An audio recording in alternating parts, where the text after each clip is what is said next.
السلام علیکم، میں ظہیر میاں اپنے یوٹیوب چینل ظہیر روحانی فائدے میں اپنے سبھی ویورز کا استقبال کرتا ہوں۔ اعوذ باللہ من الشیطان الرجیم، بسم اللہ الرحمن الرحیم۔ لاکھوں کروڑوں درود و سلام نبی کریم صلی اللہ علیہ وآلہ وسلم اور ان کی اہل بیت پر۔ کیا آپ جانتے ہیں کہ انسان کو قحط یعنی سوکھا، ڈراٹ جسے کہتے ہیں، کیوں آتا ہے؟ نبی کریم عقائد و جہاں سرور کونین نے ارشاد فرمایا تھا کہ جو قوم زکوٰۃ نہ دے گی، رمضان سے بہتر کوئی موقع نہیں ہے، اے لوگوں صحیح زکوٰۃ نکالو۔ نبی کریم رؤوف الرحیم صلی اللہ علیہ وآلہ وسلم نے ارشاد فرمایا تھا کہ جو قوم زکوٰۃ نہ دے گی، اللہ تبارک و تعالیٰ اس پر قحط مبتلا فرما دے گا، اسے قحط میں مبتلا فرما دے گا، اس قوم پر قحط نازل ہوگا۔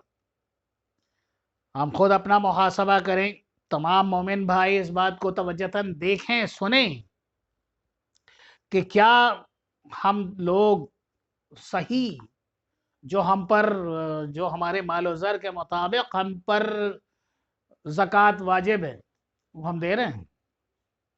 حق بات تو یہ ہے، اچھی لگے یا بری، سچ یہ ہے کہ آج امت مسلمہ اپنی صحیح زکوٰۃ نہیں دے رہی۔ اگر آج مسلمان قوم صحیح زکوٰۃ دینے لگے تو یقیناً مسلمان قوم سے غربت بھی ختم کی جا سکتی ہے اور پریشان حال اور تنگ حال لوگوں کی مدد بھی کی جا سکتی ہے۔ اللہ تبارک و تعالی ہم سب کو اس لائق بنا دے کہ ہم صحیح زکوٰۃ دیں اور زکوٰۃ کا صحیح حساب و کتاب رکھیں۔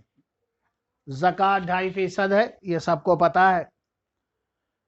اس مہینے میں فرشتے مومنوں کے لیے دعائے مغفرت فرماتے ہیں۔ نبی کریم صلی اللہ علیہ وآلہ وسلم کا فرمان عالی شان ہے کہ جب ماہ رمضان کی پہلی رات آتی ہے تو آسمانوں اور جنت کے دروازے کھول دیے جاتے ہیں، آخری رات تک یہ دروازے بند نہیں کیے جاتے۔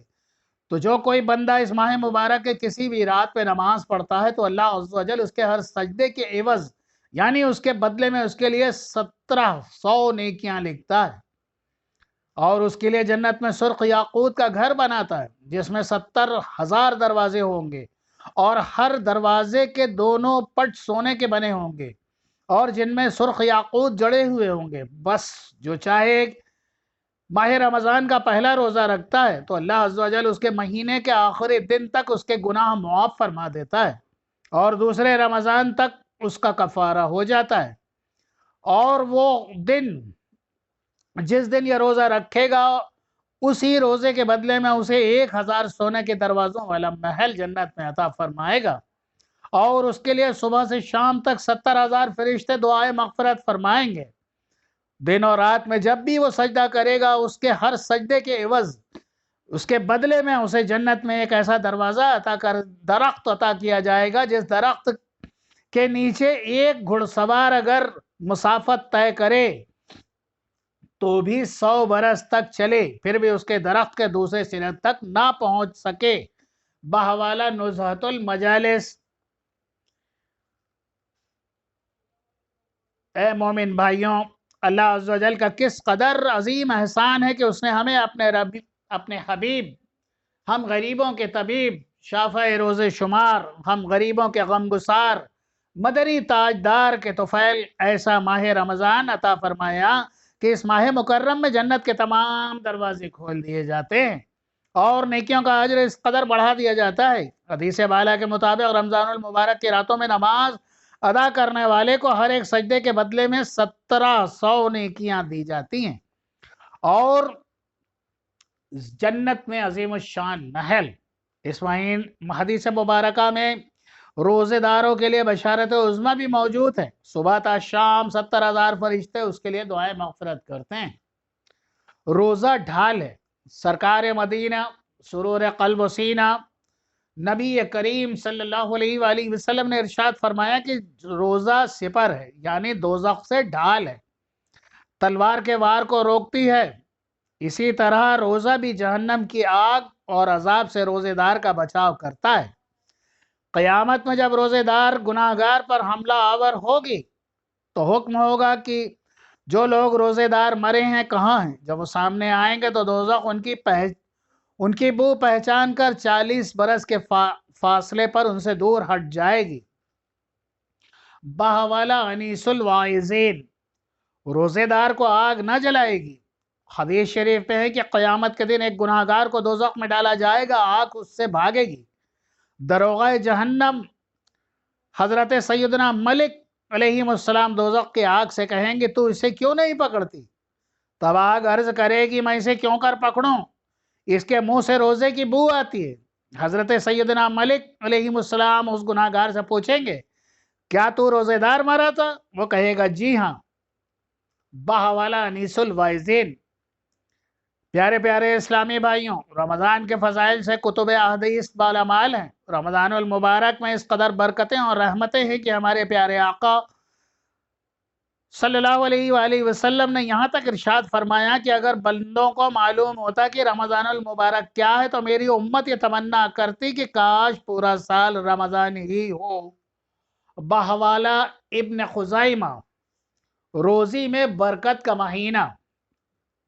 حضرت سیدنا سلمان فارسی رضی اللہ تعالیٰ عنہ فرماتے ہیں کہ محبوب رحمان رحمت عالمیان مکی مدنی سلطان صلی اللہ علیہ وآلہ وسلم نے ماہ شعبان کے آخری دن بیان فرمایا کہ اے لوگوں، تمہارے پاس عظمت والا برکت والا مہینہ آیا ہے، وہ مہینہ جس میں ایک رات ایسی بھی ہے جو 1000 مہینوں سے بہتر ہے۔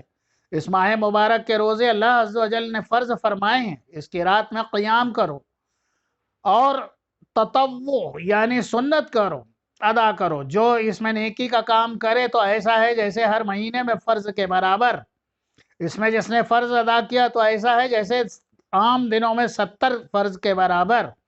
یہ مہینہ صبر کا ہے، صبر کا ثواب جنت ہے، اور یہ مہینہ مواسات یعنی غمخواری اور بھلائی کا ہے۔ اس مہینے میں مومن کا رزق بڑھا دیا جاتا ہے۔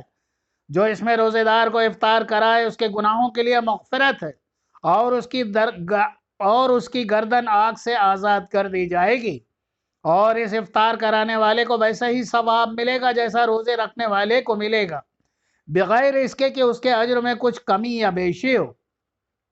ہم نے عرض کی یا رسول اللہ صلی اللہ علیہ وآلہ وسلم، ہم میں ہر شخص کو وہ چیز نہیں پاتا جو سب کو افطار کرائے۔ آپ صلی اللہ علیہ وآلہ وسلم نے ارشاد فرمایا اللہ تبارک و تعالیٰ یہ ثواب تو اس شخص کو بھی دے گا جو ایک گھونٹ دودھ یا ایک کھجور یا ایک گھونٹ پانی سے روزہ افطار کرائے۔ جس نے روزے دار کو پیٹ بھر کر کھلایا اس کو اللہ عز و جل میرے حوض کوثر سے پلائے گا کہ کبھی پیاسا نہ ہوگا یہاں تک کہ جنت میں داخل ہو جائے۔ یہ وہ مہینہ ہے، اس کا اول یعنی ابتدائی حصہ یعنی 10 دن رحمت ہیں، اور اس کا اوسط یعنی درمیانی 10 دن مغفرت ہیں، اور اس کے آخری 10 دن جہنم سے آزادی ہیں۔ اور جو اپنے غلام پر اس مہینے میں تخفیف کرے یعنی کام لے اور مروت کا معاملہ فرمائے، اللہ عز و جل اسے بخش دے گا، اور جو اسے جہنم سے آزاد کر دے گا۔ بہوالا بیہقی۔ انشاءاللہ تعالی ماہ رمضان کی تمام برکتیں امت مسلمہ کو خوب مؤثر آویں، برکتیں ہی برکتیں۔ حضرت مفتی احمد یار خان نعیمی تفسیر نعیمی میں فرماتے ہیں کہ اس ماہ مبارک کے کل 4 نام ہیں۔ نمبر 1 ماہ رمضان، نمبر 2 ماہ صبر، نمبر 3 ماہ مواسات، نمبر 4 وسعت رزق۔ بہوالا مشکات کتاب الصوم مزید فرماتے ہیں کہ روزہ صبر ہے جس کی جزا رب العزت، اور اسی مہینے میں جس نے روزہ رکھا اس کا ثواب اللہ تبارک و تعالیٰ کی ذمہ ہے۔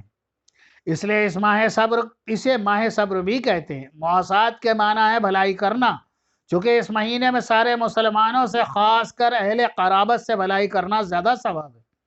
اس لیے اسے ماہ مواسات بھی کہتے ہیں۔ اس میں رزق کی فراخی بھی ہوتی ہے اور غریب بھی نعمتیں کھا لیتے، اس لیے اس کو ماہ وسعت رزق بھی کہتے ہیں۔ حضرت قبلہ مفتی احمد یار خان نعیمی رحمۃ اللہ تعالیٰ علیہ نے ضمناً ماہ رمضان کی مزید 13 فضائل بیان فرمائے ہیں جو درجہ ذیل ہیں۔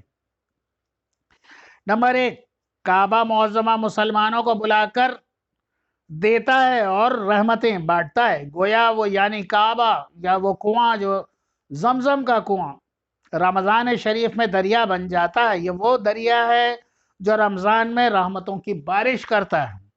ہر مہینے اس میں خاص تاریخیں اور تاریخوں میں بھی خاص وقت میں عبادتیں ہوتی ہیں۔ مثلاً بقرعید کے چند مخصوص تاریخوں میں حج، محرم کی 10ویں تاریخ افضل ہے۔ اگر ماہ رمضان میں ہر دن اور ہر وقت عبادت ہوتی ہے تو روزہ عبادت، افطار عبادت، افطار کے بعد تراویح کا انتظار عبادت، تراویح پڑھ کر سحری کا انتظار میں سونا عبادت، پھر سحری کھانا بھی عبادت۔ غرض کی ہر آن میں خدائے بزرگ و برتر کی شان ہی شان اور عبادت ہی عبادت ہے۔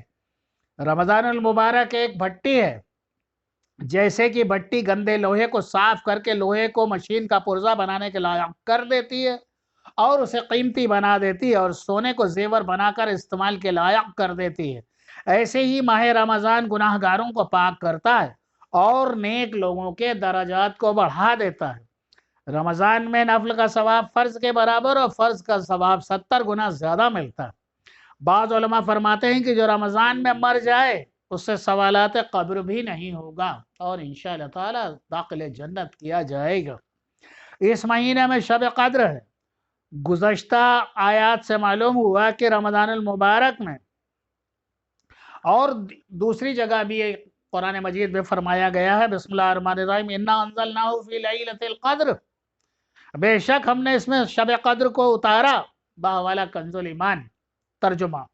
دونوں آیتوں کو ملانے سے معلوم ہوا کہ شب قدر رمضان میں ہی ہے اور وہ غالباً 27ویں شب ہے، کیونکہ لیلۃ القدر میں 9 حروف ہیں اور یہ لفظ سورہ قدر میں 3 بار آیا ہے، جس سے کل 9 3 جگہ ان الفاظوں کی اگر سب کو جمع کیا جائے تو اس کی 27 ہی حاصل ہوا۔ معلوم ہوا کہ وہ 27ویں شب ہے۔ بحوالہ روح البیان۔ رمضان المبارک میں ابلیس کو قید کر دیا جاتا ہے اور دوزخ کے دروازے بند کر دیے جاتے ہیں اور جنت آراستہ کی جاتی ہے، اس کے دروازے کھول دیے جاتے ہیں۔